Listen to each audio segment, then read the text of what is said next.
Okay, we arrive. We arrive, man. We have now. All right, we have gone live. It is Go Thursday. right. Go live. All right, it's Thursday. Thursday.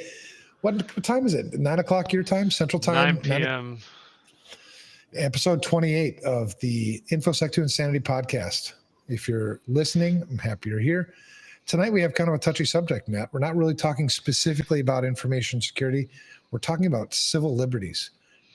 Yeah, we wanted to stir the pot, flip it up, and just not always be talking about InfoSec, but at the end of the day, it all comes back to InfoSec, but not the tech side, right? This is about awareness and things like that, accountability. Hey, I have a quick question for you. Whenever you type InfoSec, have you ever accidentally typed InfoSex? Maybe it wasn't an accident. Okay, because the X is right next to the C. It is. Yep. I've done that. I took home row class, and like they taught me how to type in middle school, so I did home row, and yeah. I mean, maybe it was an accident. I don't remember, but right. Very interesting. So this topic came up in the last podcast. It did. The last podcast, I don't even remember the context of where it came up in the conversation, but it was towards the end of the show. And we brought up civil liberties, and we thought about, man, things have really changed since pre 9/11. Now, the date today is April 3rd. So there's no correlation date-wise between now and 9/11. It just happened to come up in a conversation. I thought, man, let's talk about it. Let's talk about what's different today than pre 9/11, because I think, the longer and the further we get from 9/11, the less number of people will remember what it was like before 9/11. I think that's by design. Well, it makes you think, because we had a bunch of rights then that we no longer have now. Mm-hmm. And a lot of these things were supposed to be temporary, but here we are almost 25 years later, and they're still here. If not just here, but they're worse. Mm-hmm. What if I told you the government knows more about your habits, your day-to-day life stuff, than your spouse? This isn't sci-fi, it's real. Not just your spouse, but probably more about you than you. Yeah. You just asked me what I was doing. You just asked me what's, before the show, we were just chatting, and you asked me what's new, in the last week. I'm like, man, I can't remember what went on in the last week. The NSA knows what went on. They know exactly where you were and all kinds of shit. Yeah.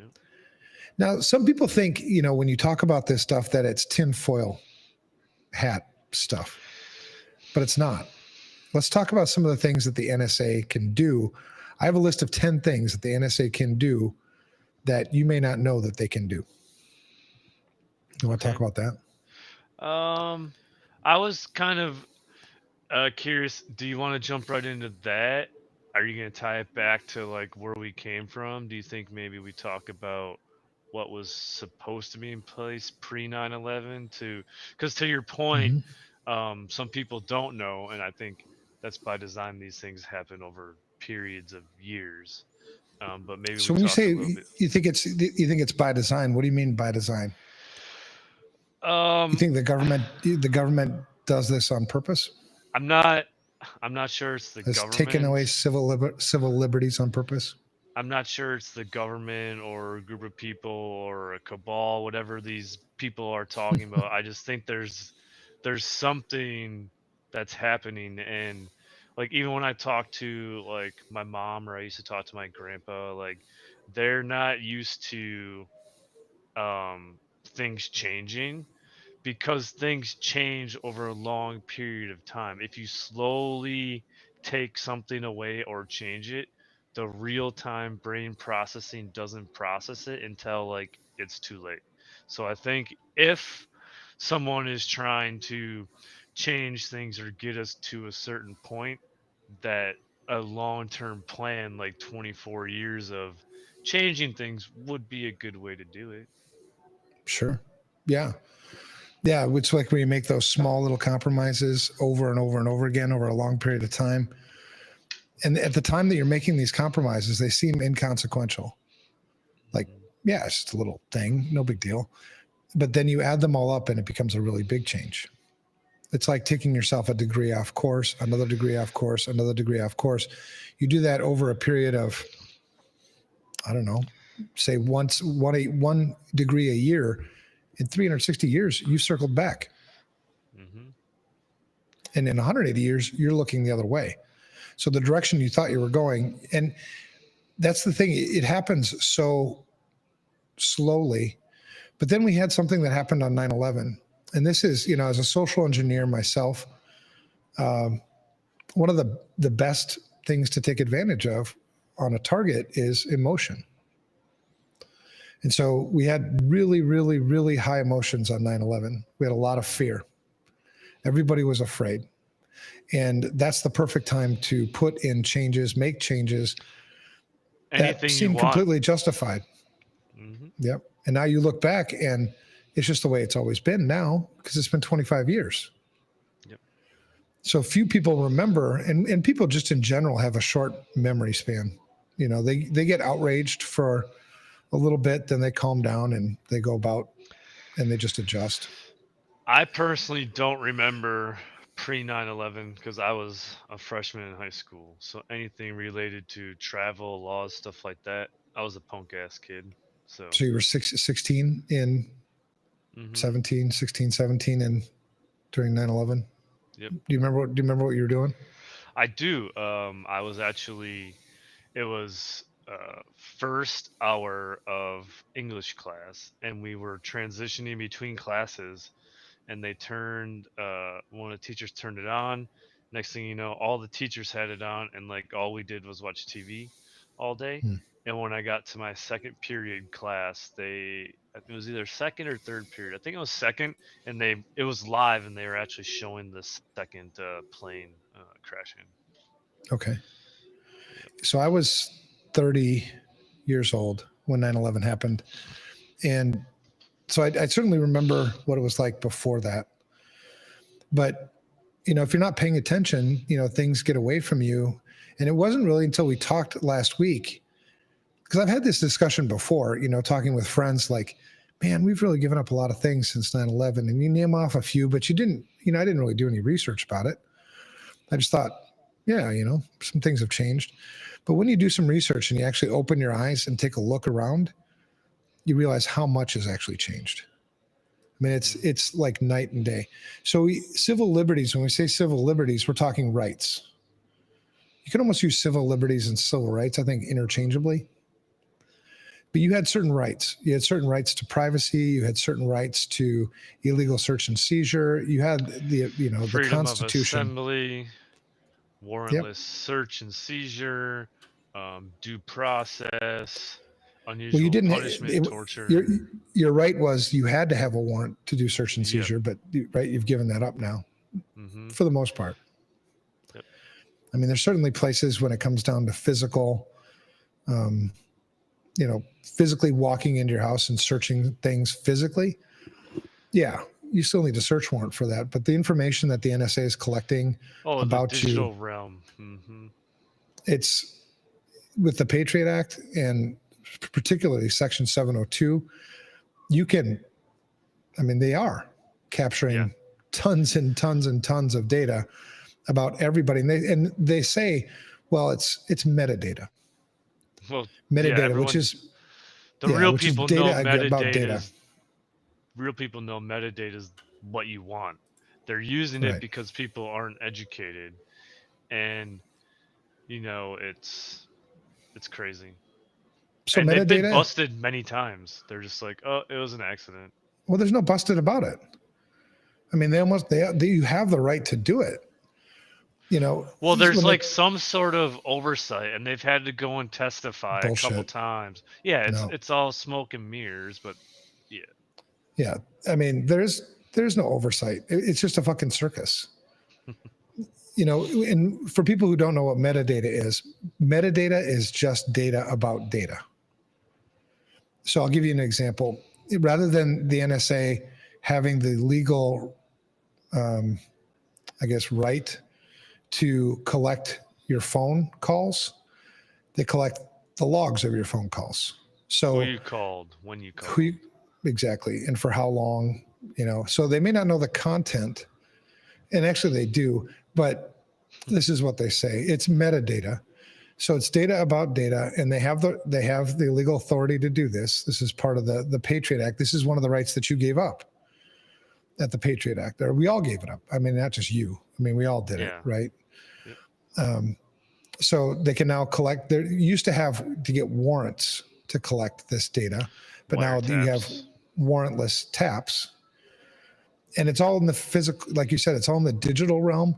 And it's a lot of the same things that we face when dealing with information security, right? Some of the things I would do, I would argue it's exactly the same. Yeah. And so people don't think, well, the data stuff, because they don't see it. It doesn't, it's not something they can touch. Mm-hmm. And so, what a perfect thing to take advantage of, right? Just completely own your privacy, use fear to make it happen.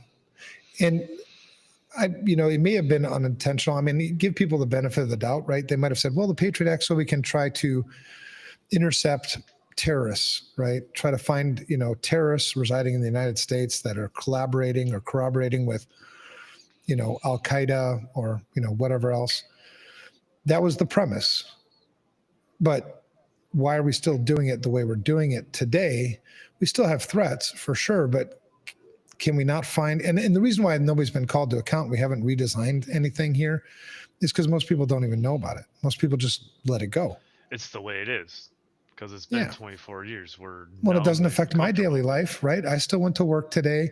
I still did my shit, still played my games on my phone, still came home, had dinner, put my kids to bed, watched Netflix. My day was unaffected by any of this. But it's the accumulation of this data and how it can be used against you when it needs to be used against you. That's when you're going to wish that you would have known. I've gone through so many iterations of this over the last 15 years. Like, I used to be, super privacy guy. I wrote a privacy paper in college. I used to preach to everybody about data privacy. And then, I think eventually I got beaten down with everyone just says, oh, well, you're not doing anything bad, don't worry about it. But it always goes back to the accountability thing. No one's asking. They're just saying, I'm good, I'm not doing anything wrong, instead of asking why. Right. To your point, why are we still doing it this way, especially with no oversight? Because no one will admit it, but there's little cells of everybody doing their own thing.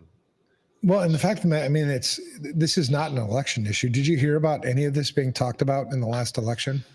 Oh, the election issues are always the same 5 wedge issues that drive emotion, and it's the same thing. I don't think anybody ever notices that either. Nothing is, the border's never a thing, guns are never a thing until it's an election. It's the same thing all the time. Broken record. Right. And this hasn't been really an election issue, It should be. Oh, absolutely, it should be. But the fact of the matter is people aren't talking about it. People aren't being open about it. People aren't being honest about it. So before 9/11, you could surveil U.S. citizens, but you had to have a warrant. And in order to get a warrant, you had to have probable cause. So there had to be probable cause. You had to have a probable belief that there was a crime being committed. And then you could get a warrant from a judge, and then you could surveil U.S. citizens. FISA existed pre 9/11. So you hear about FISA all the time, right? This FISA court and people. The invisible court. Right. FISA existed back, pre 9/11, but it was much more targeted. And the thing that FISA was not legal to do was bulk data collection. You could use the FISA court to do kind of this secret sort of surveillance of specific targets, but you couldn't do bulk data collection pre 9/11. Intelligence sharing between the agencies like the FBI, CIA, the other 3 letters, NSA, that was limited, and it was limited on purpose. Oh, because they all have different objectives. Right. But then, 9/11, and if you were around, you may not remember this, but some of the things that happened after 9/11 was people are always, why? What happened? What? Somebody's got to pay for this. What went wrong? And one of the things that they pointed out was the intelligence agencies didn't work together. Yeah, didn't one have intel on something in California or something, and they Right. share with it? But the thing is those faults weren't because the agencies weren't sharing data. Those were faults because the agencies sucked with the data. When the FBI had some of the information that they had about Al Qaeda cells and things happening inside the United States, they could have acted upon it, but they didn't. They ran it up the chain, and the chain, it was just shitty leadership. So that was pre 9/11. So those three things, right? In terms of surveillance and privacy, you had to have warrants, no bulk data collection stuff. Intelligence sharing between the agencies was limited, and it was that way on purpose. Post 9/11, the Patriot Act comes. The Patriot Act was passed in October. So September, October, perfect time, to pass something like that because everybody's full of emotions. Yeah, because it's an anniversary. Yeah. No, it was 2001. I mean, Patriot Act came October 2001. Oh, like right after. Yeah. Like within 2 months. And Section 702 of FISA appeared that didn't come around until 2008. But what both of those did is it really opened the floodgates to mass surveillance. Right? That's what allowed us to have things like PRISM and XKeyscore and these other things. So for listeners, if you want to know what these things are, Google them. Right? So just a quick pivot, probably. Why are we pivoting? We shouldn't be pivoting. We're talking about surveillance and privacy. It's a pivot, not a pivot, because I think it's relevant to this conversation. So XKeyscore and all those things, we learned about them through a particular person. Oh, we're going to get to that. Oh, okay. I'm still in the middle of contrasting what it was like pre 9/11 to what it is today. Okay. Yeah, so we can dig into all that stuff, but okay. Yeah, because we're going to talk about whistleblowers. I think we should talk about whistleblowers and some of the shit that happens to whistleblowers. Okay. And that's one of the reasons why when you and I were talking before we got on this, you were like, I might get arrested. Like, no, you're not, because they do this to whistleblowers. Well, there's also, and I think this is going to be extremely helpful for my mental health, is because I've wanted to talk about this for a long time, but all the things that we're going through create a crazy amount of internal paranoia. Well, I mean, paranoia is not going to do anything for you. I mean, but if you can't, I mean, manage then it sucks. But I'm just saying it's not. I don't think it's anything to be paranoid about. It's it's the current state of affairs, and there's really not much you can do about it. If they're going to use something, because that's the second piece, right? They may have all the data, they may have all these things. It's how they're going to use it and where they're going to use it. And I mean, you're just not a target, and neither am I, unless I started spewing some things that I knew about that weren't already in the public domain. Then you got some shit to deal with for sure. But so post 9/11, we had Patriot Act, Section 702 of FISA came in 2008, which really opened that mass surveillance. So no longer do I really need warrants and probable cause. I can do wireless taps. And I can start to do the bulk data collection stuff, right? I can start doing things like collecting all that metadata about everybody. So this is when things like PRISM came about.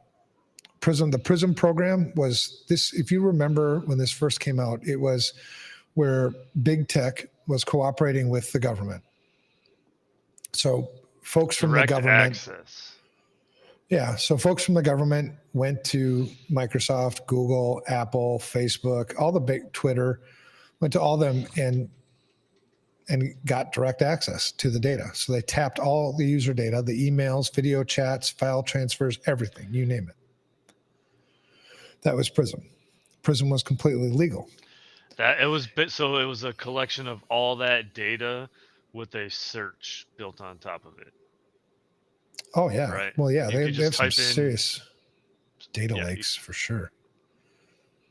Yeah. Is that what you're saying? Like yeah, I mean you could just type in like what was X person doing and it would pull back like all like crazy shit because it has all the things, right? Oh yeah, for sure. So the prison program came about. Another tool that you don't hear much about is X Keyscore. X Keyscore is a tool that lets analysts, to your point, search almost everything you do on the internet in real time.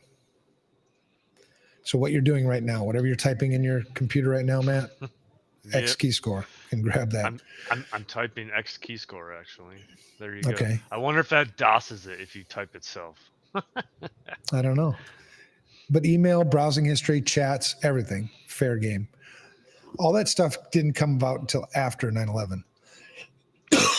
Other things with 9/11. Oh, so then we had this thing called, you might have heard this, incidental collection. Right. The incidental collection, this is actual communication. So I talked before about metadata. That's legal. This collecting your actual conversations on phones and things, that's not legal. But then there's these things that they call incidental collection of people's communications, which is actually very common. It's because all And data is none of like that, as far as I know, is prosecuted. it's all traveling on the same pipe because data is like, you know, on a lot. It's not like a phone call where you just like tap in and listen to a specific thing. Everything, it's a highway. You're gonna collect everything. Like this should have been known from the start. Right. Other things about post 9/11 that weren't there before: facial recognition and geolocation tracking. Those have spread everywhere. Those things weren't around pre 9/11, so you didn't have to worry about that. So now, not only knowing what I'm doing online all the time, but knowing my physical location, facial recognition is largely there's no rules for it. So everywhere you go, cameras can be capturing your photo, identifying you, plotting where you're at on a map. I mean, it's trivial for the government to find out where you're at any given time. I do have a tip. I mean, the little things that we can do. You know, when you go to the airport, you're flying internationally, they say you have to do facial recognition. There is no law that mandates that you have to do that. You can tell them you don't want to do facial recognition and you want to do the manual process where they actually scan your passport. It's not like you're changing, crazy things, but it's just one way we can push back. Yeah. Well, But they won't tell you that at the airport. and sadly, they're doing the facial recognition anyway. Yeah, It's not like throughout they the turned. whole airport. Yeah, It's not like they turned off the camera. right. I mean, sadly, I mean, I like your approach because it does force the issue, and people should be asking questions more. There's no situational awareness. People walk around and don't even notice cameras around.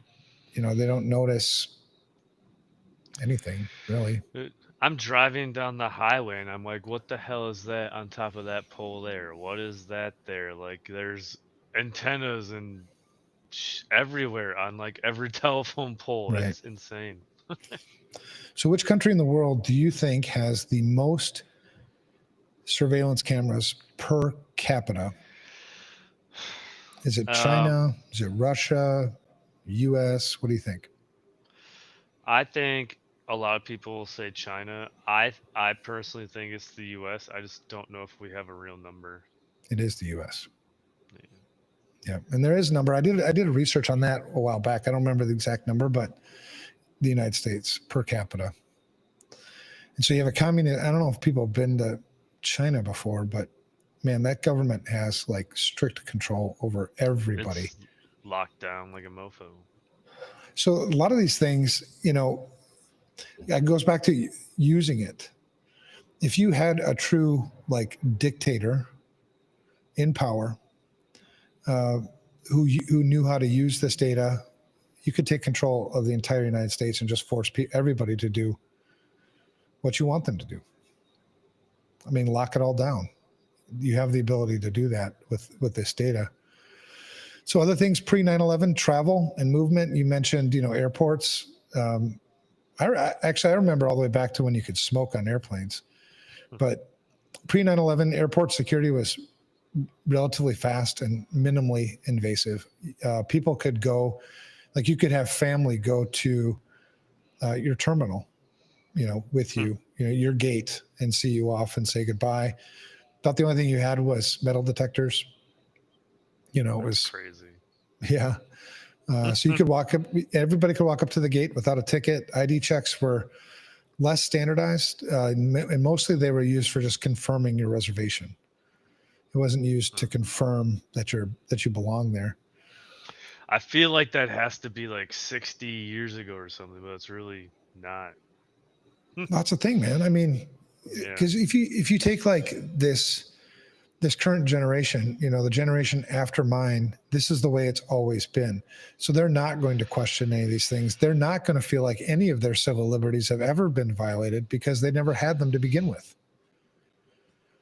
Whereas people like me and older, we remember. And so we know the civil liberties that we've given up, and we don't know the consequences or the cost of it yet.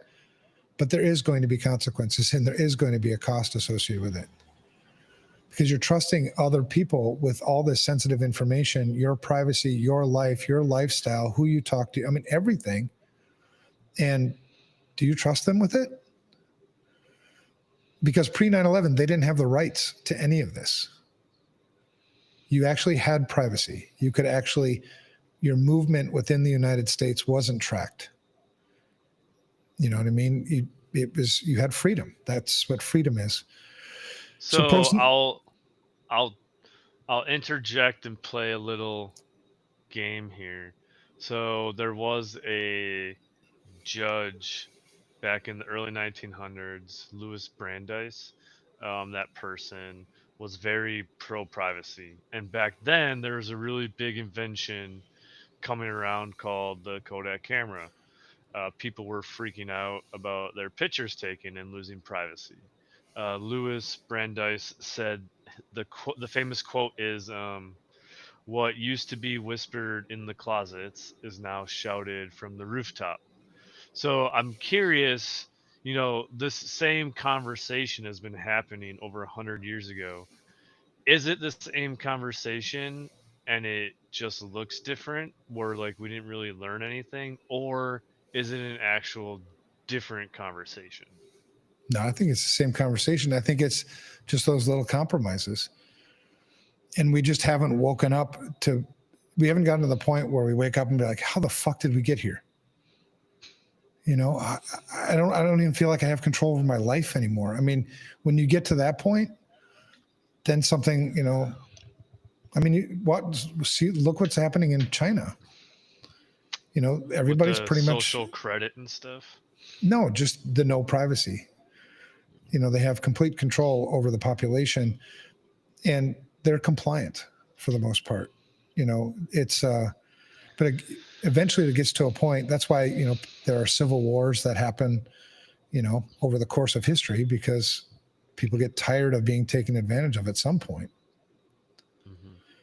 But yeah, I think what Brandeis is talking about is just, in my opinion, is just another example of one of those compromises that happened along the way. Right. Yeah. I agree with that. So post 9/11, in terms of travel and movement, the TSA was created shortly after 9/11. You know what that's like if you've ever been on an airplane, body screening, body scanners, ID checks, long lines. But you can pay, $80 and get into that pre-check, or you could do the So clear. you're Or paying, whatever. you have to pay to get somewhat close to the rights that we should have inherently. Well, even beyond that, I mean, you have no right to go through pre 9/11, you really had no right to, shake me down, see what I'm carrying. I mean, I could bring shampoo in my carry-on if I wanted to. But there's also, I mean, that's the give and take. I mean, after 9/11, it was like, oh shit, what do we need to do? But Everything is dangerous. Lock it down. do you remember me talking to you about the pendulum? Like with information security, you walk into a lot of organizations who haven't taken information security seriously. So the pendulum's way on the left. It's just like they're oblivious, pretty much. And then they have a breach. Something big and bad happens, and now the ball swings way over to the right. Now you've got all the budget in the world, and everybody's in a panic.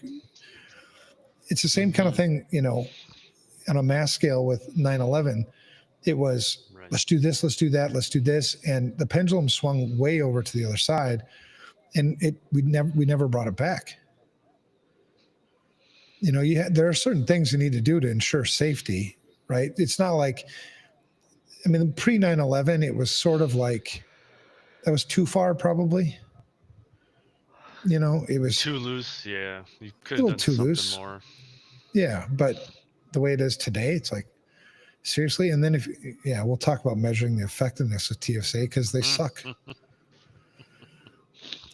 And to your point, like, why do I need to? So if you have this pre-check and it's $80, right, or whatever, why am I paying $80 for something you should be doing? You should be doing it that way to begin with. Why can't you just everybody have pre-check? I mean, you save money if you do pre-check because I don't have to, take my clothes off and everything.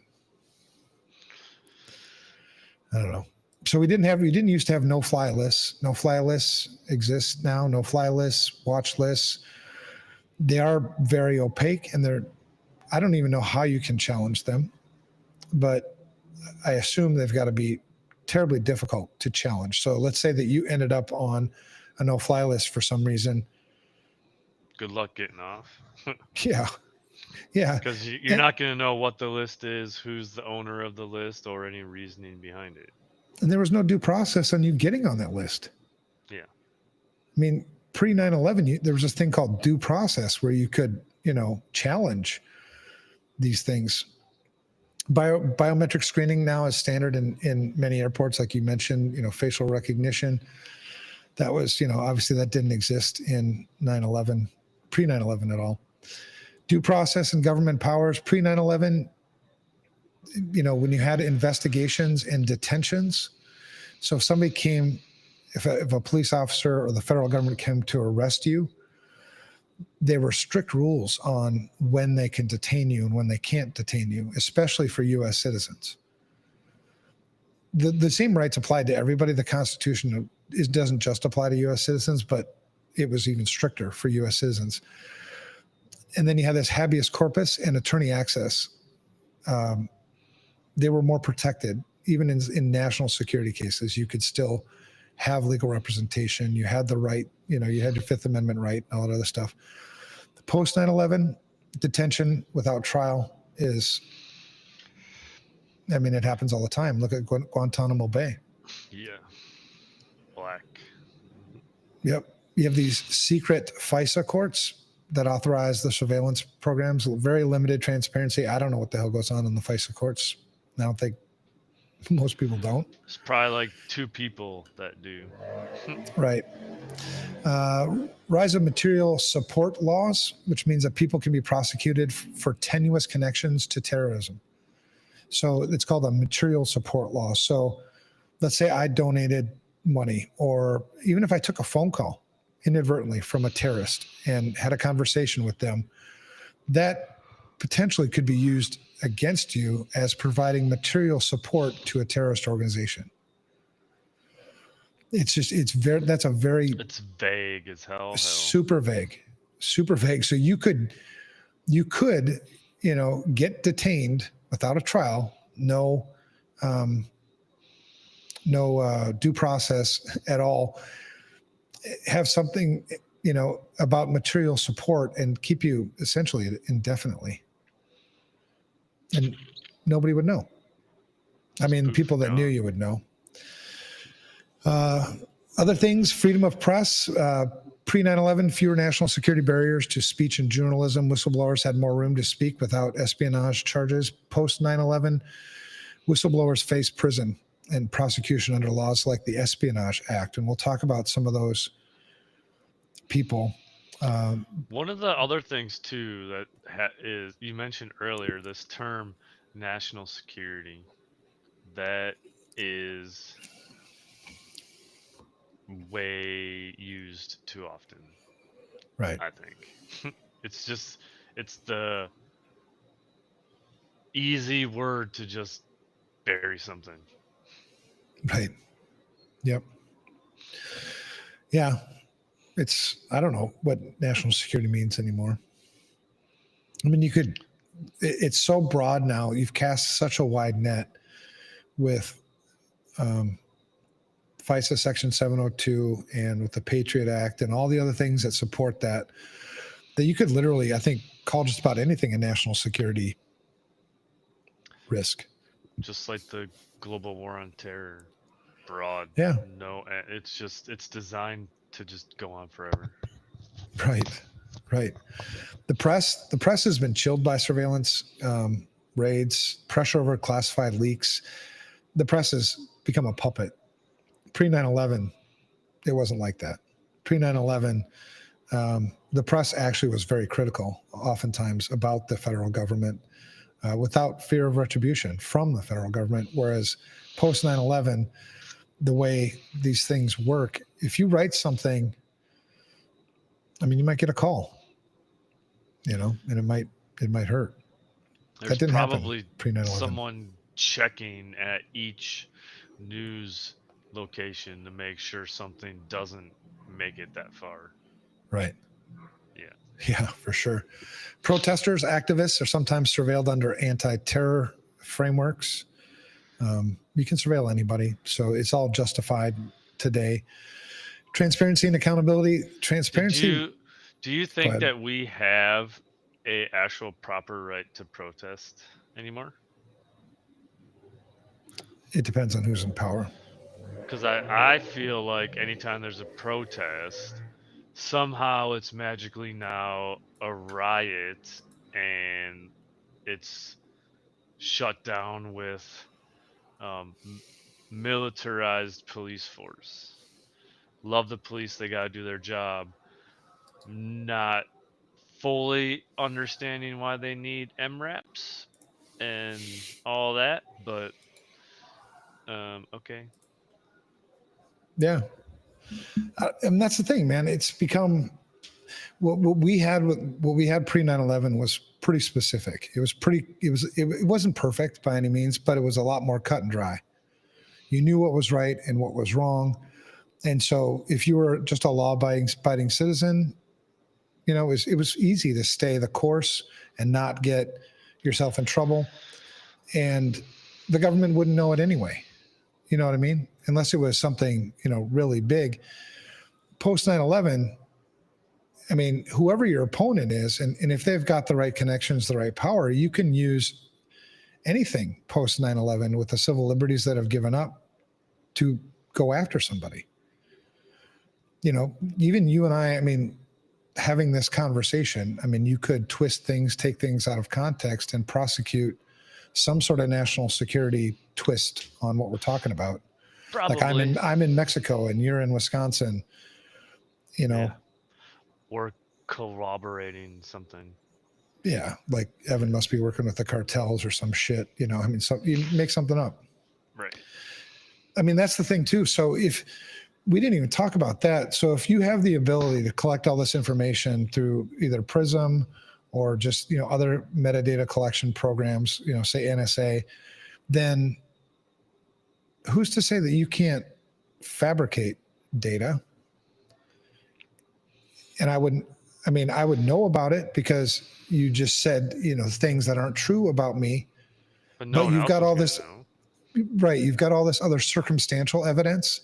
Well, we knew this, we know that, we know your wife's name, we know where you went, we know who you called, we know all these other things. And you agreed with all that stuff, right? Yeah, I agreed with all that stuff. Well, this one thing you're saying you're not agreeing with, yeah, that's not true. Well, we collected it the same way we collected all the other shit. All right. So you're lying, Evan. Yeah. Yeah, so you're lying. No, I'm not lying. You know what I mean? Because I have nothing there anymore to defend myself. How do I prove? So it did become, the burden of proof, certainly in a criminal matter, right? The burden of proof is proof beyond a reasonable doubt in any criminal action, I assume. Now, I'm not a lawyer, and we should preface that. We should preface, I'm not a lawyer, so I'm not giving any legal advice. But logically, you can see how this can play out, especially when you can detain me without due process. Just break you down over time. Right. And if you can use the media at the same time because they're in this game with you, good luck. There's also, I think a change happened from innocent until proven guilty. I think it's guilty until proven innocent with this whole data piece. Well, it's pretty amazing because if you think about data mining, on this vast amount of data, you can really tell a lot about the population and how the herd moves, right? The herd mentality is really strong. So if you can figure out these patterns in the data, you can then start to manipulate it because rumors spread faster than shit, right? On social media, whether it be Twitter, Facebook, even on LinkedIn now, right? There's no, where are you going? I'm looking for a book because you're talking about data, and this is the book here, and you're talking about manipulating the herd. This is the book. It's called Targeted. This was written by a woman called Brittany Kaiser, part of the Cambridge Analytica stuff, where they talked about using the data to manipulate the 2016 election. Right. And that's 10 years ago now already. So think about how different it is already. Right. Yeah, it would be really easy, I think, to fabricate any story you wanted to because you've got so much other information about people. And so it'd be like, okay, Evan, you said all these 100 things that we collected about you are true, but this one thing you're saying it's not true. Well, and then you could even say, well, you fabricated that. Well, then you can twist just about. Fold easy. Mm-hmm. Right. So transparency, accountability, out the door. Crazy. Right. And that's just some of the things that happened post 9/11. Did you hear about what, I don't know if it happened here in the US, but during COVID, I think it was at the end of COVID, Canada had truckers on strike. Yeah, I remember And that. they revoked, either they revoked their license or I think they revoked access to their bank accounts or something because they were on strike. They couldn't get paid or some crap like that. Like the government locked them out. It was like crazy. I think, yeah, and that's just another example of what's possible. Not happened here that I'm aware of, but yeah. Yeah. You protest, you can't access your own stuff. You become powerless, right? Because the more and more we use the digital realm for our reality, the more and more, the data becomes powerful over reality. You know what I mean? It's like you've got logs to show I've done all these different things, and then along those same lines, you have a log that it makes perfect sense in the context of all the other logs you drew that I went here too, but I never did actually go there. Who's to say I did or didn't? You've got the logs, and you'll use the logs as evidence. Mm-hmm. It's admissible. Where's the all chain I've got of custody? Well, and again, without due process. You can't even ask that question. No. So let's talk about, what do you want to talk about next? You want to talk about NSA? You want to talk about whistleblowers, civil liberties? Do you feel like do you feel like you're fucked? Do you feel like you're fucked yet? Yeah, I feel like I was fucked as soon as I logged on here. Yeah. Which is whatever. It's like I've been passionate about this a long time. I've always had a thought that like I could see things that other people can't see. Like Yeah. people are head down, right? Awareness, like we talked about. Hmm. There might be some truth to that. I mean, if you're paying attention to what's going on, I think you would see things that other people don't see. And I think a lot of information security people see things that others don't see. And I think that's one of the reasons why we get so frustrated sometimes when we tell people, hey, pay attention. I mean, that was an obvious like scam text that you got. Why did you fall for it? And so you get frustrated by the fact that nobody's listening to something that seems so damn obvious to you. So yeah, you definitely see things that I think others don't see. Yeah. We can talk about whatever. Were you thinking like the role of NSA or like their history or what? Like when you say NSA, what do you mean?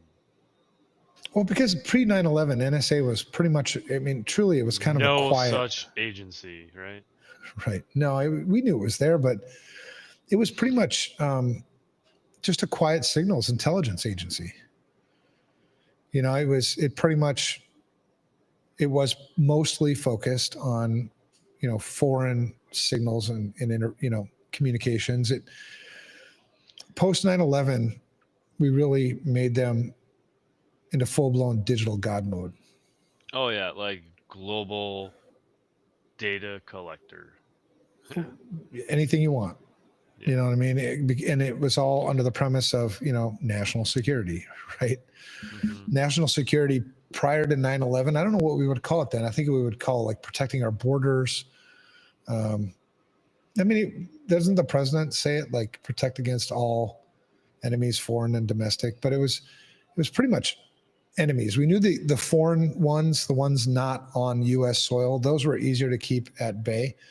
But I think as we continued to adopt new technology just so fast, especially around 9/11, because this would have been shortly after the .com bubble burst. all the things being created, just data, Yeah. network connectivity, hyperconnectivity, search, image, like everything. Right. And I think most people were just using it, to buy books at Amazon, go to eBay. It was, search things on the internet. It was, we were pretty mature at that time, just in general as a society with digital stuff.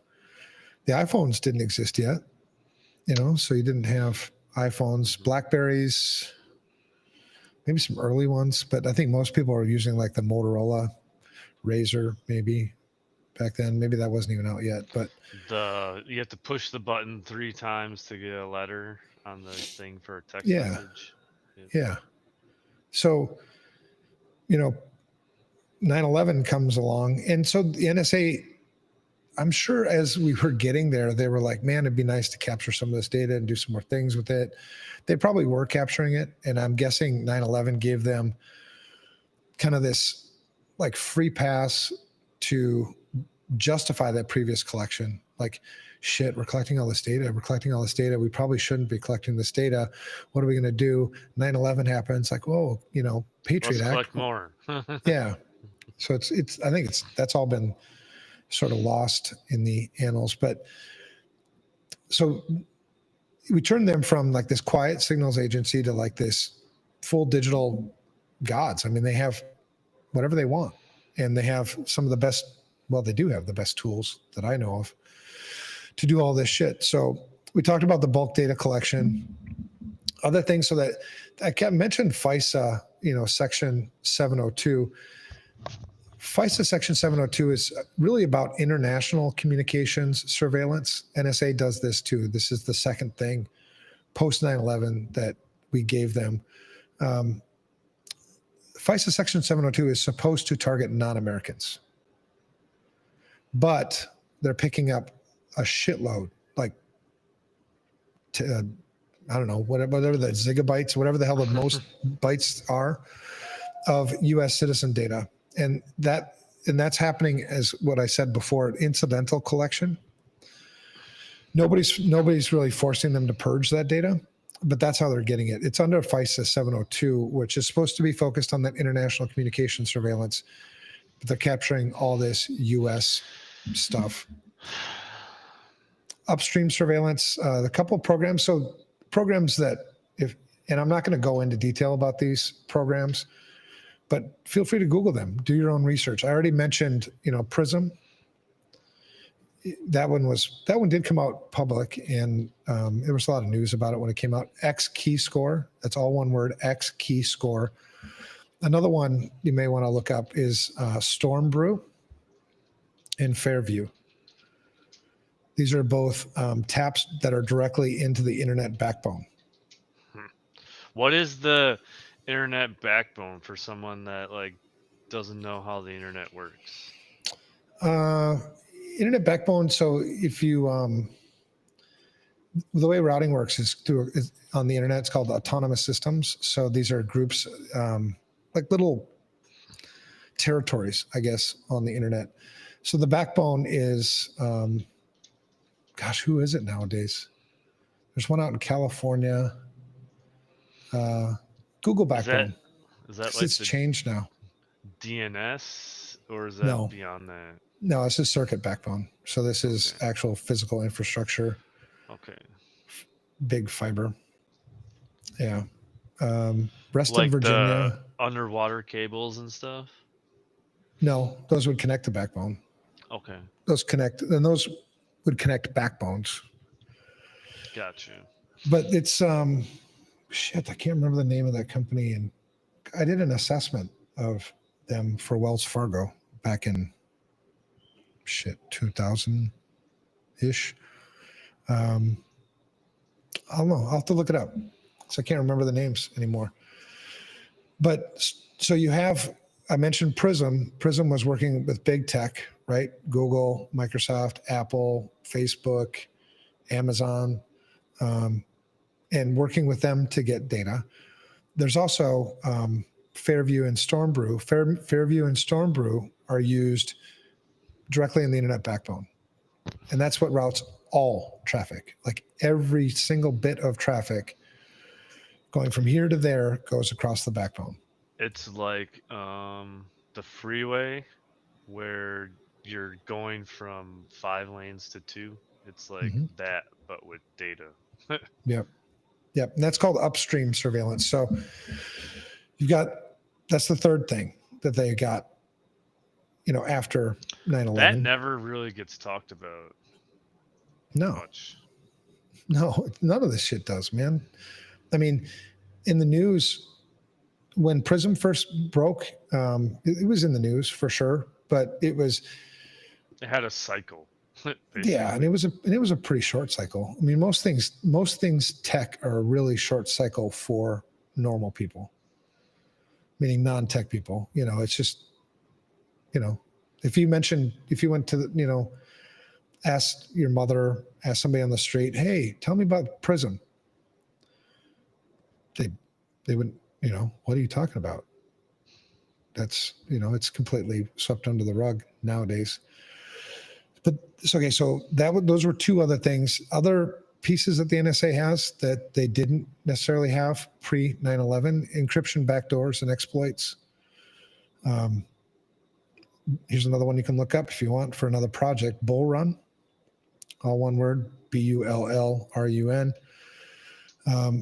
Those were efforts. What Bull Run was meant for is to deliberately weaken global encryption standards. So purposefully make data encryption less secure so that NSA can get into it with less effort. So any of the new algorithms, they're essentially building in access. No, not building in access, just purposely pushing to make them weak. Oh, not adopt stronger things. Yeah. Okay. Yep. Internationally. But they have also, on the other thing that you're mentioning, they have paid vendors to put backdoors into encryption tools. Didn't they get busted with this thing called the Clipper chip? Oh, that was 93. That was before 9/11. Okay. Yeah. 92, 93. What are you looking that up right now? Yeah, I'm looking up the Bull Run thing right now. And Clipper chip was pretty old. Other things. So I've already mentioned, so these are four things already. The bulk data collection, international communication surveillance with the FISA 702. That's that incidental collection thing on U.S. citizens. The upstream surveillance, meaning tapped into internet backbone. The projects that I mentioned on the upstream surveillance were Fairview and Stormroo. And then the encryption backdoors and exploits, mentioning Bull Run. And not unlike Clipperchip was, Hardware, they were developing it themselves as an encryption piece to be used commercially. Whereas what NSA is doing now and has been since at least 9/11 is paying people that are not the encryption itself. Access. They're paying people that are making tools that implement encryption, paying them to implement a backdoor into it.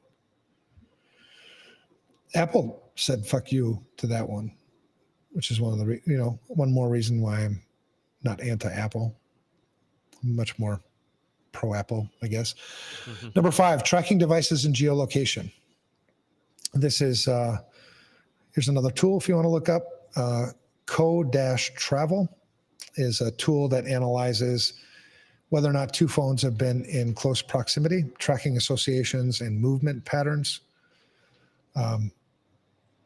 Cell phone pings, cell phone tower pings, GPS metadata, location tracking, location services. Even when location services is turned off, NSA can take care of all that for you. And again, some of that is pretty sophisticated tool stuff, but a lot of it is negotiations behind the scenes that you don't have, privy to. Like being able to still access locations when location services is turned off. That's not a hack. That's working with implementers of location services stuff. So that's number 5. Number 6, social graph mapping. This is where they built maps. They actually have built maps, and I've seen them, where they associate you with your friends, your colleagues, family based on calls, messages, social media, email.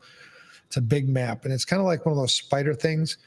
Excuse me. 6 degrees of Kevin Bacon or whatever. Yeah, when you click it. And all that is used for quote unquote pattern of life analysis to determine who's interesting. That happened after, or still happens actually after 9/11. Internet activity monitoring. So you've got all this other stuff, right? And all I'm saying that, when I'm going through these things is I mentioned that NSA got God mode, like anything, anywhere that they want, they got. Then this is how they do it, right? So 7, the internet activity monitoring. So they already worked with big tech. You already worked with internet backbone providers. Now working with your ISPs, internet activity monitoring through your ISPs. Other things, third-party cookies, ad networks. They run their own ad networks. Didn't know that. That makes sense, though. Yeah, they run their own ad networks. And they work with ad networks. They cooperate with ISPs and other tech companies. And that's for passively tracking your web browsing and activity, even Tor and VPNs. Tor targeted. was a government project. It makes sense that that's not what you think it is. Right. Yep. But that's the dark web. It's safe. Right. Yeah. No. It's gotten to the point, it used to be that you could figure out ways even to be anonymous in places. You know what I mean? To be anonymous. And you can't really anymore. You can be anonymous. Probably could, but it'd be like you wouldn't be doing shit. It'd be, yeah. I don't even know how you could now. Even if you have the FBI top 10 most wanted, right? And they're like, oh, it's so hard to find them. If they really wanted to go, you could go get them. Yeah. But they're working on other things probably right now. Because I mean, what could you possibly do that isn't already part of the web? Tracked. I mean, and we haven't even talked about satellite. I mean, that's a whole nother Right. world. All right. So number 8, hacking targets and network implants. So tools, they do have a tailored access operations group that creates that creates tools. High-end hacker tips. You've seen some of those, leaked on the web over the years. It is interesting. We're starting to get more. I feel like it's just another smoke and mirror game. We're starting to get more people talking, people coming out from Tao, talking about some of the things. There's even, I guess they tried to make a podcast called like Declassified or something where they're talking about NSA stories. Like, I think they're trying, like, yeah, trying to Yeah, I don't know, fix. man. I don't know how you'd be a whistleblower and avoid consequences. I mean, think where are you going to go? What are you going to do? you can't. You You just just you throw lost the power. you throw national security and you're fucked. Like, that's And go lock yourself in like the Venezuelan embassy or some shit. Hey, didn't someone do that? Yeah. Number 9, surveillance by proxy. This is another thing that's it's post 9/11. I mean, it's always been there, but this is really cooperation with allies. The Five Eyes Alliance: U.S., U.K., Canada, Australia, New Zealand, sharing intel, and essentially, it's you spy on ours, we spy on yours, then we share. So whatever we didn't get through all these other things, we share data too. So yeah, they're spying which is on kind of each other. shitty because I don't know. I mean, when you have like zero control over any of your data and zero control over your privacy, I mean, are they sharing my information with Canada and Australia and the UK too? Fuck, I don't know. Probably. I have no idea. I mean, I don't know what the benefit would be.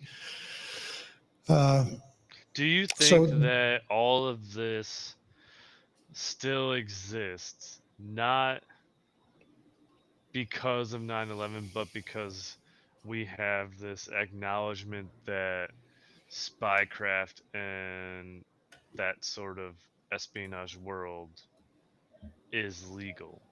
If there was a way to kibosh that, that could change some of these things? Or no? Is that kind of like too deep?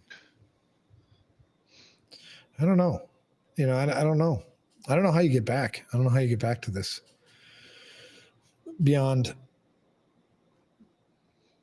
I mean, you never want, never, ever, anywhere, like a civil war or anything like that. But when an organization or somebody has all the control, the only way you can get it back is to take it back. They're not going to give it back. Right. I mean, they're not going to be like, oh, our bad here. Let's destroy it all and we'll give you a certificate of destruction to go with it. Yeah. It's and the only thing you can do with data that's been taken or stolen or compromised, you can never get it back. The only thing you can do is make it worthless to whoever took it. And I don't know what the strategy would be, for my life. Privacy. Right. It's not even it's way past data. It's your life. Yeah. Yeah. Yeah. And I think, I'd be remiss to think that, some of this stuff wasn't going on pre 9/11, but post 9/11, you just turned on the spigot and you became bold about it. It was like, yeah, of course we're collecting this data. We're protecting the United States. We're protecting national security. There haven't been any more terrorist attacks, have there? And that's the justification. Right. Right. It's like, well, okay, but does that mean, is it worth, this kind of sounds crazy too, but is it better to have another terrorist attack and have us have our civil liberties? I don't know. You know, I mean, we've just given up so much. And I think, like I said, for people, general people, it's business as usual, right? It's like lemmings. It's like they just go about their day. It's funny how sometimes movies seem to parallel like life. It seems like closer and closer to like the Matrix, you know, It sure does. where like if you're paying attention, like, oh shit, what the hell's going on? And most people are like, what? You crazy? This is some conspiracy theory. Okay, maybe. I doubt it. I mean, I'm not that kind of guy. But and there's Facts. evidence, you know, I mean, there's plenty of evidence to support these things. So, and that's the NSA, right? We've also got, you know, other civil liberties that I think we've given up, and inadvertently, you know, who would purposely give up their freedom? No one. If they're not, Yeah. if you're making a calm, rational decision, I don't think anyone would. But it's all Right. made under emotional discomfort. Yeah. I mean, post 9/11, everybody was freaking out. Mom, dad, help me. You know, I'll give you all the power. And we were told it was going to be temporary. But here we are 25 years later, and it's gone further than it was after 9/11. Didn't they even rename the Patriot Act? So, like, it's different now? I thought they renamed it as a way to, like, hide it or something. I don't think so. Maybe. Yeah. But it's funny, too, that they named it Patriot Act. Like, I mean, you being for this makes you like it's a patriotic thing. Yeah. And it's patriotic to not question it. But trust is us. it? Right. So I think another way you could probably back this out would be if you had a truly altruistic leader or leadership. You know, a leader that truly is in the game for the right reasons, doesn't have any self-interest, is there to serve the best interest of the United States, that kind of person or group of people, then I think those kinds of people would probably willingly give up that data, or at least put up the right fences around it to make sure that it's not being abused, that it can't be used against us. You know, the Constitution's like a beautiful, you know, document that protected us from a lot of this shit. So anyway, there you go, man. There's civil liberties. Other things that you might find interesting.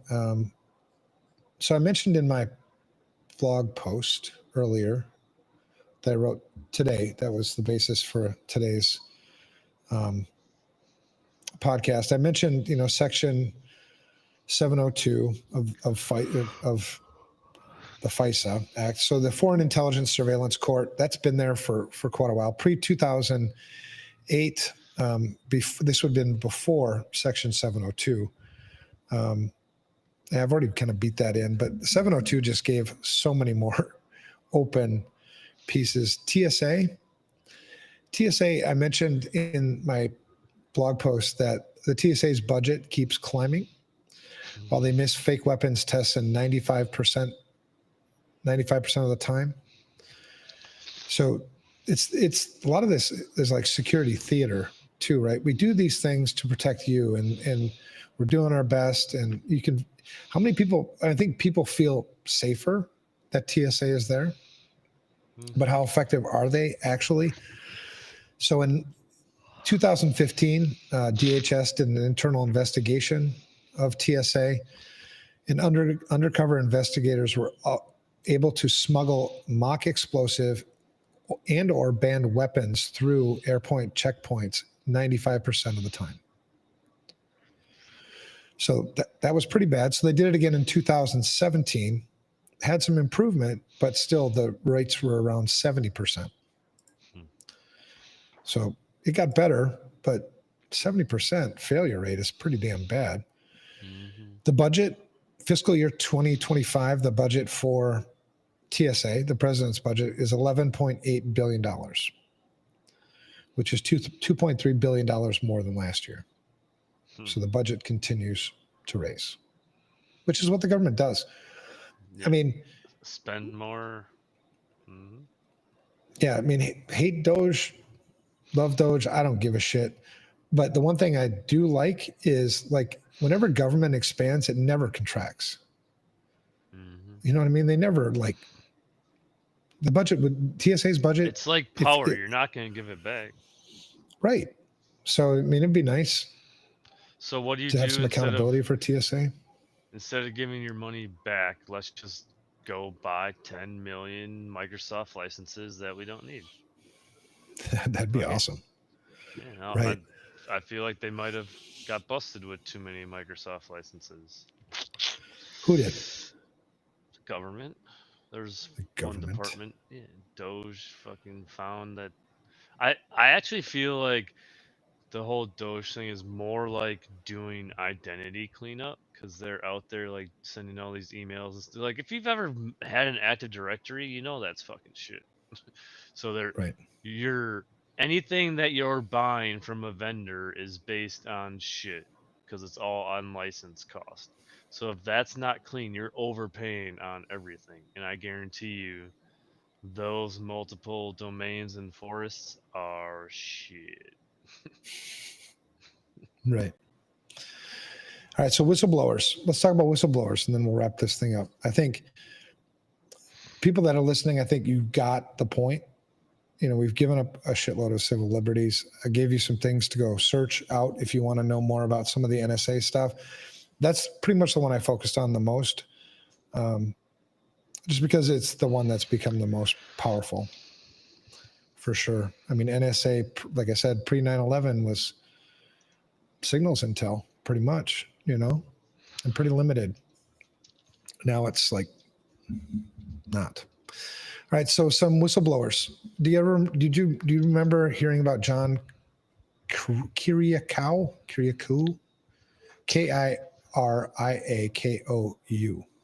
I do not know that one.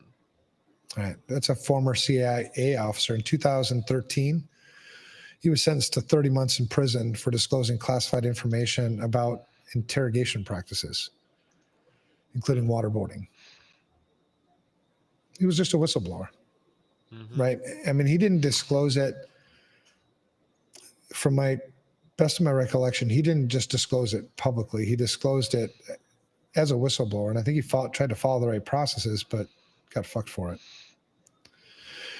Richard Boyle was another one. That one's not as exciting, but Richard Boyle was a guy, Australian taxation office employee. He disclosed aggressive debt collection tactics targeting small businesses, which was part of a surveillance program in Australia. He was thrown in prison. I don't remember how long, but he was another guy. Ones that how about Reality Winner? Remember Reality Winner? Okay, Reality Winner was an NSA contractor. He leaked classified documents about Russian interference in the 2016 election. She got 5 years in prison. Interesting. Daniel Hale. Don't know that one. Daniel Hale, Air Force Intelligence, shared information about U.S. drone program killing civilians. He got 4 years. Makes sense. Julian Assange, you remember him? Yep, WikiLeaks. Everyone knows him. Yep. Not a classic whistleblower, for sure. That's a platform. That's different, I think. Right. Yeah. Right. Yeah, but the problem is with whistleblowing is like, who do you blow? Who do you blow? So that's what he was trying to create, was a safe place for that. Yep. Yeah, I mean, shit, it's like you almost purposely don't want to see some of the shit that you end up seeing, probably, because where do you take it? Who do you trust? Right. Yeah. Because no one believes the shit's real. Like, could we really be that crazy? Or arrogant or whatever term you throw in there, right? Well, and the system runs this way on purpose. And you may not, and some of the people that are running the system may not know the actual purpose anymore. So now the purpose has become, well, it's the way we've always done it, or we collect this. I mean, they justify why they do what they do. So then you have a whistleblower who's, almost immediately seen as an enemy to the system. They're just trying to do something that they think is right because it's like against their morals or whatever. Yeah. Or there's clear illegal activity going on. You gotta, how do you sleep at night if you don't do something about it? So you have, what's, I think, becoming more and more prevalent is whistleblowers being attacked publicly, being shamed, their character, their credibility. That stuff didn't used to happen nearly as much as it does now. And essentially silenced, right? Whistleblowers, not much really changes after people whistleblow. Right. In the pattern. So you've got the powerful insiders, and it sounds, and I can hear myself saying it, like it sounds conspiracy theory-ish, right? But why don't things change? When whistleblowers do come out, why are these people thrown in jail? And there's always two sides to the story, right? I mean, you hear one side, you oftentimes don't hear the other side. You don't get the full picture. You don't get all the context. So, granted, you only know what you know, but, we do know that there's clear abuse happening of our civil rights compared to what it used to be, what it should be. We should look at this a little bit closer, maybe. Yeah. Yep. But I mean, let's say you do, are you willing to risk everything for it? I think we also don't really want to know how bad it is. Plausible deniability. Right. Yeah. So, I mean, you've seen whistleblowers even with receipts in hand. And maybe we'll do the next episode on whistleblowers and how they've been demonized. Some that you know about, some that you don't know about. Because even when they've had receipts in hand, they get charged under the Espionage Act, or threatened with prison, or financial ruin, or God knows what else, career, suicide. And some even have committed suicide. I mean, it's whistleblower. I have a ton of respect for whistleblowers. Yeah, it takes cojones for sure. I mean, assuming you're a true whistleblower, because I mean, I've seen times when a whistleblower actually worked for, the inside, the ones that they were whistleblowing about as, false flags or other shit. So transparency, it gets criminalized. Power is held unaccountable. Fear keeps the truth buried, man. You know any whistleblowers that you want to talk about? The couple that are on the top of my mind are the Chelsea Manning, and then Snowden, probably the big one. There's some ones that come out recently. Some people putting stuff on Discord and apparently Signal now, I guess, too. I don't know. It's pretty crazy out there, but yeah, they show us a different side of what's actually happening. Mm-hmm. And it's hard to tell like what side they're on. I suppose in some cases, are they doing it like you said, are they put in there by something to do it? I don't know.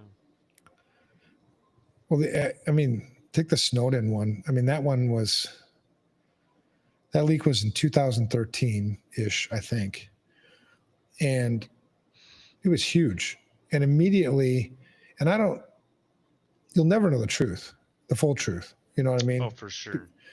So you have to go into it like that, because immediately people sort of took sides on this issue. And I think few people kind of remained neutral, trying to figure out what the hell is this actually? Because in 2013, he contacted Glenn Greenwald. I don't know if you, he's still she's a very reporter. active. He's very active. He lives in Brazil now, I think. Oh, I thought he was in Russia still. No, Snowden. I'm Oh, talking Glenn Greenwald. oh, gotcha. Yeah, so he contacted journalists, like 3 or 4 journalists, to blow the whistle about this surveillance state. And then he flew to Hong Kong and handed over these classified NSA documents that triggered the shit show, that happened after that. In those revelations, so in those documents were PRISM, was X key score, a whole bunch of phone metadata collection, global spying. So a lot of the stuff that we know today, and there's a lot of stuff that I mentioned today comes from his original, that, and then, corroboration after that. So, his motivation for it, I mean, he said his motivation was that it was in the public's interest. It was in the best interest of the public to disclose this. That was his defense. He didn't agree with what was happening. Right. And so, but the U.S. charged him under the Espionage Act. And from Hong Kong, he went to Ecuador. From Ecuador, he got stuck in Russia. Actually, he was going to Ecuador, I think, when he got stuck in Russia, and he's been there since. The U.S. revoked his passport mid-flight. Yeah, he got stuck at the airport, and then they said, well, why don't you just stay here? Don't really have any other option. Right. And so it's been very divisive. Some view him as a hero. Some view him as a traitor. Some want to, hang him like you do traitors. Some people, want to elect him president, as a hero. What's the truth? I don't know. He's going to say it was, you have to believe that some of it had to be public interest, because how did he benefit from this? Right. His life is fucked. He lives in Russia, for crying out loud. And it's like, if you know anything about KGB, spying, Russia, like, dude, he doesn't have a normal life over there. Not possible.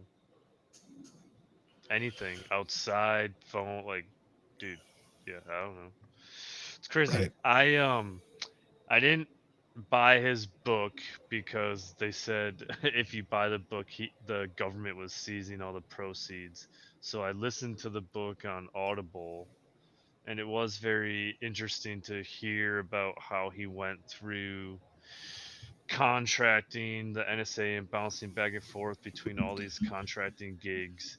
And it almost sounds like at one point he was helping build the infrastructure for some of these programs, and then he found out like how it was really being used, and that's when he's like, nope, I can't handle it. That's how I perceived his story from him. And then also, right, when there's whistleblowing, there's a specific way you're supposed to do that. Like, you don't just see something and go to a reporter. You want to try to go through specific channels, raise awareness first. From what it sounds like, he tried to do that. If he didn't do that, then there's a different perception. But again, we'll never know. All that's zipped up tight. Well, it'll be he said, she said, because the U.S. government has doubled, tripled, quadrupled down on the narrative, which is he put people at risk. He put lives at risk. That's what they said, quote unquote. He put lives at risk. So, and to date, there's been zero, as far as I know, zero credible evidence that ever supported that claim. There's no lives put at risk by anything that Snowden released.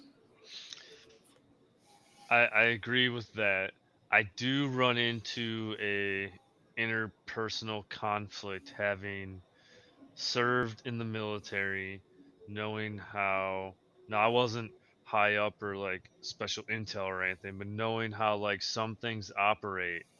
I do think when you're releasing some things, some of it probably doesn't need to go to the public. for safety of people or programs. But on the other side, like if it's something like this seems over a lot of this seemed overreach, right? So again, it's like a balancing thing. Yeah. Well, it seems like, I mean, I think he had zero trust in the whistleblower avenue to go. And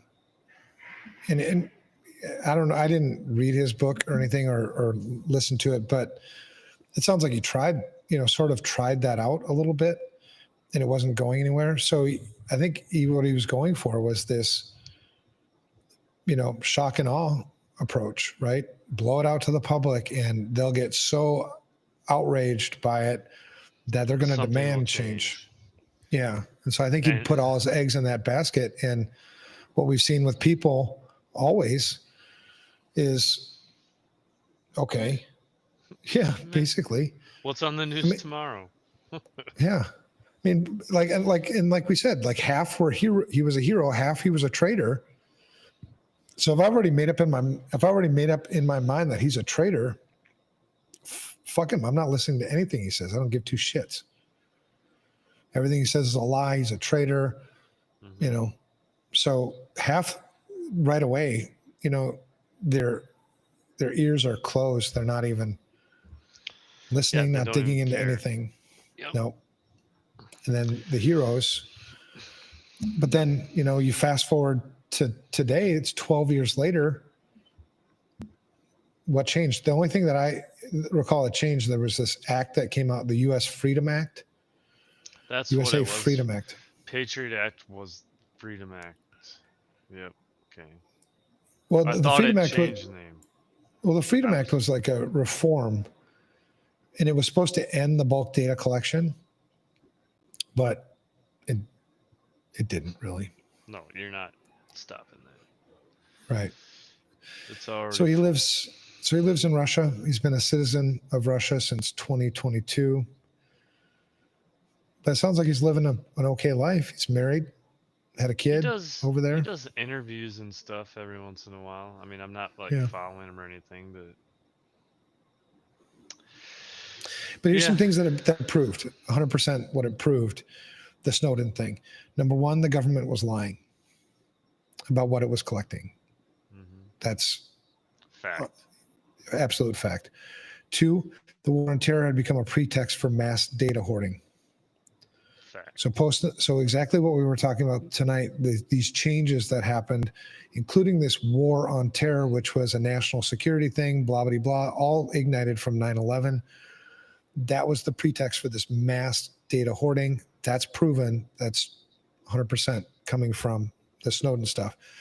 And number three, transparency is not a priority. Control is. And I think that's what they continue to defend all the actions and the programs instead of just being like, yeah, we're doing it. At least if you do it, like, we won't have to argue anymore. Like, all right, we know now. Yeah. So let's end the episode with that. So this loss, freedom. I will add one more comment, which I think is kind of peculiar. So when I went to college, I was not planning on getting into the InfoSec field. I wanted to be an IT analyst, just like regular IT stuff. And then Snowden happened with all this data stuff, and that is when I wanted to pivot into InfoSec. So that is, I don't know, I saw some sort of light or a different path about data, and that's how I ended up where I'm at. All right. Cool, man. So next episode, we'll do some, actually, I want to talk about this Mark Lanterman story. So if you don't know, Google it between now and next week, and we'll talk about Mark Lanterman, then we'll talk about some whistleblowers, building off of tonight's show. So this is episode 28. It was Freedom Ain't Free, but the NSA is watching anyway. I'm going to leave you with this one thing.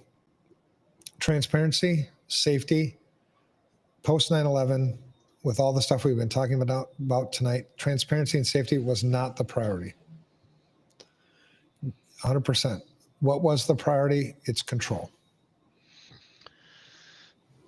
I 100% agree. And I think it's important for anyone that has thoughts about this to share it, start conversations. I mean, the only way is to reach critical mass. Obviously, 2013, other things didn't have that happen. So keep the Yep. conversation going.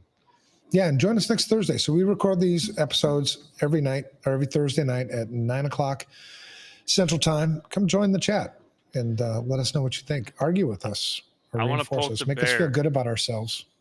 I want to poke the bear before we go, because we're short. Actually, we're not. Where we It's got okay, time? man.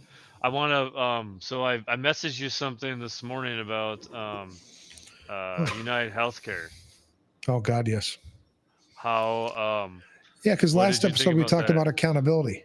Yes, we talked about accountability, and it was very timely that I saw that post this morning, and I was like, "What just happened?"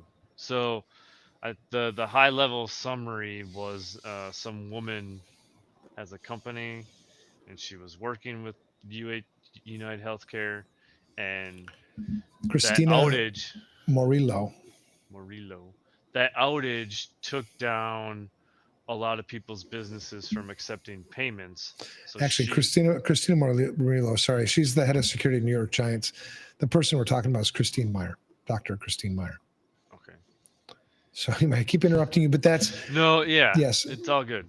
So she lost a whole bunch of money, and then they said, you don't have to. They gave them money, and they said you don't have to pay it back. But now they said you need to pay us back now, basically, instead of having the original like time to pay it back. Yeah. Do you want me to read her post? I'll read it real quick. Sure. So she says 14 months ago, as a result of the United Health Group's negligence, Change Healthcare was crippled by a cyber attack. United paid a $22 million ransom. My practice lost over $1 million in revenue. Practices went bankrupt. People lost jobs, savings, and homes. This is a letter from Optum requesting repayment of a financial assistance loan. The amount I borrowed was actually $756,900. Today, when I called, I was told that they would withhold all United Healthcare reimbursements for services we provide to United Healthcare patients until they recoup their money. Yes, they're going to garnish our reimbursements because we are still reeling from $1.2 million in revenue lost as a direct result of their negligence. Remember when Andrew Whitty, he's the CEO, testified in front of Congress under oath that we would not be asked to repay this money until we are ready? I do. And then she attached the letter from Optum requesting The payment. payment. So yeah, it's really shitty pool, and it's a complete lack of accountability What because the actual fuck? right, Basically. Change Healthcare, which is owned by United Health, and we talked about them last week, had this ransomware attack, and it cost some people, some clinics, it cost their entire business. And maybe we should do some investigative reporting on this. We should go find this and Some actually, of these businesses. because this might be a really good, case study on just shitty accountability and how it's affecting people, and the people that are supposed to be accountable are not being held accountable. I mean, it's that kind of stuff that makes your blood boil. It's that kind of stuff that is the reason why I got into information security in the first place. I hate seeing people get taken advantage of. And yet It's just it happens more over common. and over and over again. Right. It's And getting worse probably. yeah. Well, Because the digital have to do something. in the digital world, we still are not, people are not wanting to become aware, and we're intentionally keeping them unaware. So you can keep manipulating and getting away with whatever you want in the digital Right. world if you are in a certain position. If you're somebody in power. Hmm. Yep. So there you go. We can take that one up some more too, because something's got to, it's got to change. The way of doing business like this and information security, it's not sustainable. It collapses eventually. Business ethics. I mean, what the hell is that? Yeah. Yep. And so we mentioned somebody by name, Andrew Whitty, CEO, United Health. Yeah, come on, talk. Yeah, that'd be fun. I'd like to have All a right, conversation. I'm gonna end this stream, man. All right. Appreciate you. Appreciate everybody listening. Appreciate you too, man. Check us out next week.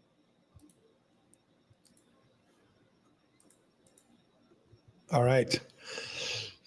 Rah, rah, rah. Rah rah rah rah rah. Hey,